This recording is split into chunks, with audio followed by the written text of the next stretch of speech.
Everyone, कैसे हैं आप लोग? आई होप आप तमाम लोग ठीक होंगे, अपना और अपने परिजनों का ख्याल रखे होंगे। दोस्तों, आज की जो कहानी है हमारी, ये कहानी कर्नाटका से आई है और इस कहानी में कर्नाटका के साथ साथ पॉलिटिक्स भी इस कहानी में अछूते नहीं है। तो सबसे पहले हम कहानी आप लोगों को सुनाते हैं। बाकी कहानी का जो निचोड़ है ये आप लोग कमेंट के जरिए हमें बताइएगा। आपकी कमेंट का हमें बेसब्री से इंतजार हमेशा से रहता है और इस वीडियोज का भी रहेगा। तो चलिए पहले कहानी को आप लोगों के सामने रखता हूँ। इसके बाद इस कहानी का क्या निचोड़ निकल के आया ये आप लोग तय कीजिएगा। दो महिलाएं थी, एक बालक को, एक छोटा सा बच्चा को लेकर के झगड़ रही थी और रो रही थी, बिलख रही थी, यह कहते हुए कि यह बालक मेरा है। लोगों ने उन्हें समझाने की काफी कोशिश की, लेकिन दोनों ही महिलाएं कुछ इस तरह से दावेदारी कर रही थी कि लोगों को भी इतना कंफ्यूज हो रहा था कि यह पता कर सके कि आखिरकार यह बच्चा है किसका। और देखते ही देखते बात राजा साहब के कानों तक पहुंच जाती है। राजा साहब कहते हैं कि दोनों महिलाओं को उनके पास लाया जाए और उनसे कहा जाए कि वो अपनी अपनी दावेदारी पेश करे।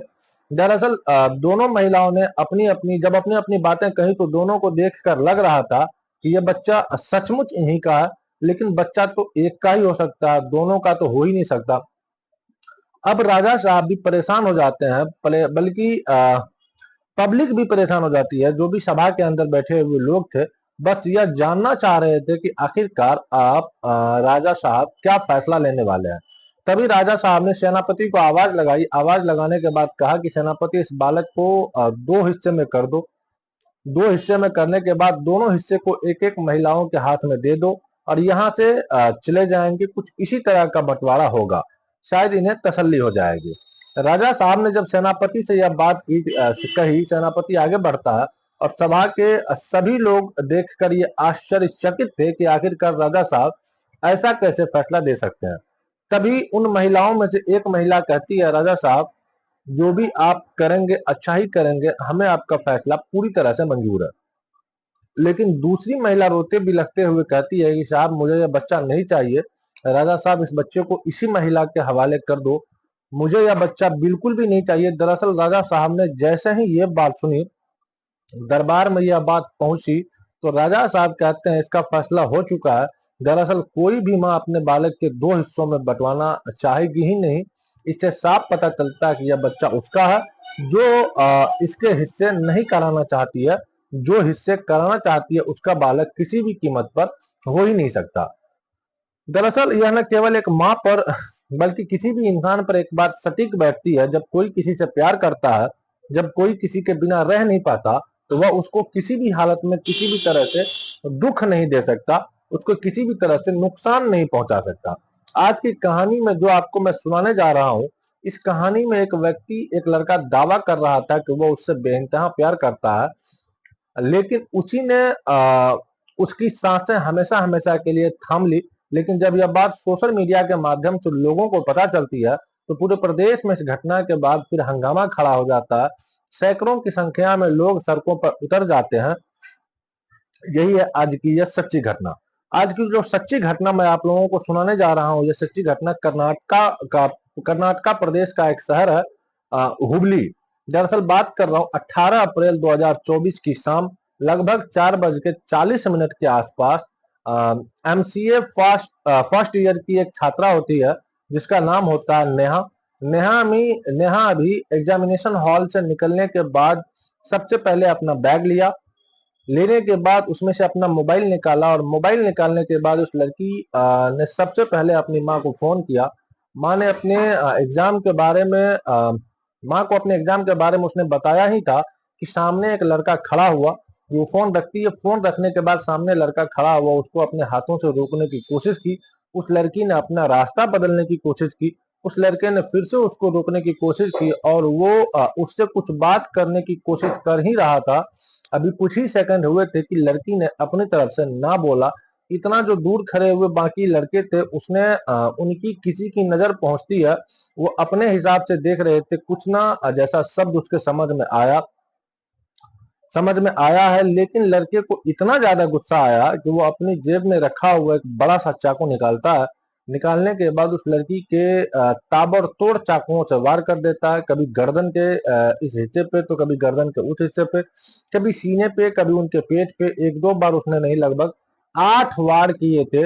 अब पहली ही बार में वो लड़की जमीन पर गिर चुकी थी, लेकिन वह थका नहीं और उसको तब तक मारता रहा जब तक क्या उसने प्राण नहीं त्यागे। हालांकि लड़की अभी जिंदा ही थी, सिसकियां ले रही थी, वो शायद जीना चाहती थी।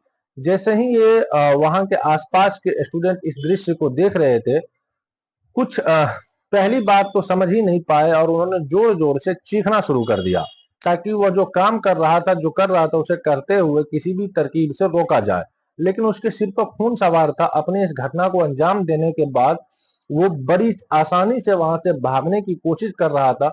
जैसे ही वो भागता है, तब स्टूडेंट जो तमाम बंद इकट्ठे हुए होते हैं, दौड़कर उस लड़के को पकड़ लेते हैं। आखिरकार वो लड़का कौन था? दाढ़ी बड़ी हुई है, बाल बिखरे हुए हैं, शरीर पर कपड़े भी कुछ अपने अजीब तरह के पहने हुए हैं।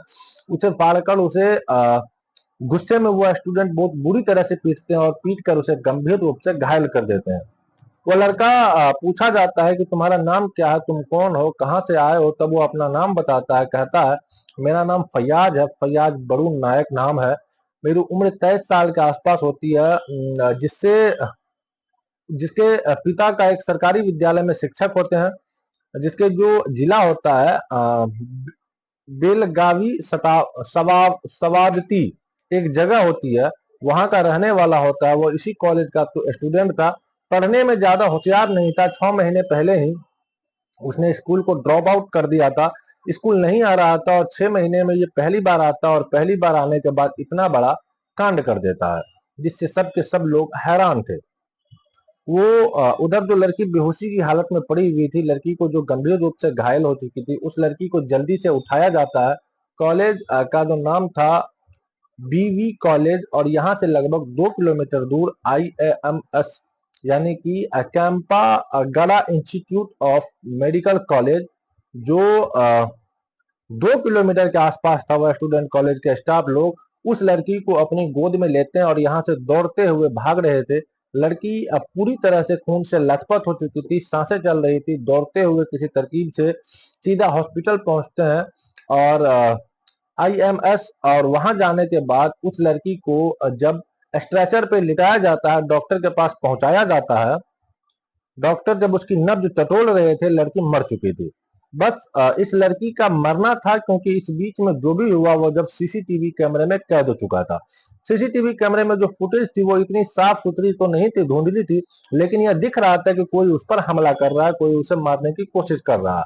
कुछ लोग दौड़ते हुए हॉस्पिटल की तरफ जा रहे हैं। यह सब दृश्य जब सीसीटीवी कैमरे में कैद होते हैं, उसके बाद सोशल मीडिया पर यह वीडियो बहुत तेजी के साथ वायरल होने लगता है और सब लोग यह जानना चाहते थे कि आखिरकार यह लड़की कौन है, कहां से आई है। तब इस लड़की के बारे में पता चलता है कि लड़की का नाम होता है नेहा, नेहा हीरे मथ, और इसके पापा जो होते हैं वो कांग्रेस के पार्षद होते हैं। इसी हुबली धारवाड़ नगर निगम में कांग्रेस के पार्षद। शहर में अच्छा खासा नाम था, लोग बड़ी इज्जत करते थे। यह एक अच्छा इंसान, उसकी बेटी को आखिरकार ऐसा क्यों किया गया, क्यों नहीं? जब इधर उधर लड़के को, इधर उस लड़के को पीट रहे थे, उस लड़के के साथ जब हिंसात्मक रूप से रूप अपना रहे थे, जिसने वह क्योंकि पब्लिक में, उस स्टूडेंट में, स्टाफ में बहुत ज्यादा गुस्सा था कि आखिरकार इस फैयाज नाम के व्यक्ति ने ऐसी हरकत की ही क्यों। जब जान रहे थे तब उसने कहा कि हम दोनों एक दूसरे से बेइंतहा प्यार करते थे। मुझे कुछ दिन से यह लड़की इग्नोर कर रही थी। लोगों को यह बात हजम नहीं हो रही थी कि कोई किसी से प्यार करे और वह उसको एक बार नहीं 8 बार चाकू मारकर उसकी मौत के घाट उतार दे। ऐसा नहीं हो सकता, इसमें कुछ तो गड़बड़ है, कुछ ना कुछ गलत बात है। और जैसे ही अब इस लड़की के पिता को यह बात पता चलती है, पिता का रो रो कर बुरा हाल हो जाता है। लड़की की जो दादा होते हैं उसका भी, उनकी माँ का भी, सबका रो रो कर बुरा हाल हो जाता है। सबके सब लोग परेशान हो जाते हैं और धीरे धीरे ये खबर सोशल मीडिया के माध्यम से जब पता चलने लगती है, तब इन लड़की के जो पिता होते हैं निरंजन अहीरे मत, वो कहते हैं कि यह लड़का काफी समय से उसकी बेटी को ट्रोल कर रहा था। लगभग 6 महीने पहले उसने खुद से समझाया कि बेटा तुम किसी और कम्युनिटी को बिलोंग करते हो, मेरी बेटी किसी और कम्युनिटी को बिलोंग करती है। इस रिश्ते को ना तो समाज मंजूरी देगा और ना मैं मंजूरी देना चाहता हूँ। तुम यहाँ पढ़ने के लिए आए हो, मेरी बेटी को यहाँ पढ़ने के लिए आई, मेरी बेटी भी यहाँ पढ़ने के लिए आई है, इसे पढ़ने दो, इसको इसकी जिंदगी जीने दो। जब उस लड़के ने उसका पीछा करना नहीं छोड़ा तो निरंजन फिर परेशान होकर अपनी बेटी को खुद से स्कूल छोड़ने जाते थे और खुद उसे स्कूल से लेके आया करते थे। लेकिन इस हत्याकांड से ठीक 2 महीने पहले उस लड़की को टाइफाइड हो जाता और टाइफाइड होने की वजह से वो घर में पड़ी पड़ी बीमार हो गई। बहुत ज्यादा चलने फिरने की स्थिति में नहीं थी, परेशान थी, लेकिन वो पढ़ाई नहीं छोड़ना चाहती थी। और 18 अप्रैल 2023 को उसका एमसीए फर्स्ट ईयर का पहला ही एग्जाम था। वो नहीं जानते थे कि उसका दुश्मन आज उसकी जिंदगी का यह आखिरी दिन होगा कि एक लड़की जिसकी उम्र महज 23 साल, जिसका नाम था, एक लड़का जिसका उम्र महज 22 साल के आसपास बताया जाता है, जो फैयाज है, एक सरकारी स्कूल के शिक्षक का बेटा, वह स्कूल के अंदर या कॉलेज के अंदर आएगा, एक चाकू लेकर उसका इंतजार कर रहा होगा। जब लड़की पहली की एग्जाम दे करके बाहर निकलती है, वो देख रहा था, इंतजार कर रहा था, वो आएगा और उसे बातचीत करेगा और वो बातचीत करने के दौरान ही कुछ इस तरह की घटना को अंजाम कर देगा। जैसे ये सब हुआ, सोशल मीडिया के माध्यम से घटना वायरल होती है, उसके बाद लोग फिर सड़कों पर उतर जाते हैं। 19 अप्रैल 2024 को जब बेंगलोर कि हुबली हो या फिर आसपास के जितने भी इलाके हो, बड़ी संख्या में, यानी कि हजारों की संख्या में, स्टूडेंट हो, आदमी हो, महिलाएं हो, लड़कियां हो, बड़ी संख्या में लोग सड़कों पर उतर आते हैं। सबकी एक ही मांग थी कि इसका इनकाउंटर क्यों नहीं किया जा रहा है, इसको मारा क्यों नहीं जा रहा है। दूसरा इसकी मांग थी कि इन जितनी जल्दी हो सके इनको फांसी की सजा दी जाए, क्योंकि यह लव जिहाद है, ये लव जिहाद करने के लिए यहाँ पर आया है। अब उस लड़के के पिता का बयान तो था, वो जो था उसने जो बोला, पब्लिक जो बोल रही है, इसी बीच में पुलिस कमिश्नर का एक बयान आता है। पुलिस कमिश्नर कहते हैं कि आरोपी ने जो बयान दिया उसका दावा है कि दोनों एक दूसरे से प्यार करते थे, लड़की लड़के को इग्नोर कर रहे थे, इसलिए उसे गुस्सा आता और उसने इसलिए कदम उठाया। लेकिन हम इसे सत्य नहीं मानते हैं। हम पूरे प्रकरण की जांच करेंगे, जांच के बाद जो भी सच सामने आएगा उसके बाद सही को सही कहा जाएगा। इस घटनाक्रम में जितने भी लोग शामिल थे, चाहे फैयाज हो या उसके साथ ही और भी कोई हो, उन्हें किसी भी कीमत पर बख्शा नहीं जाएगा।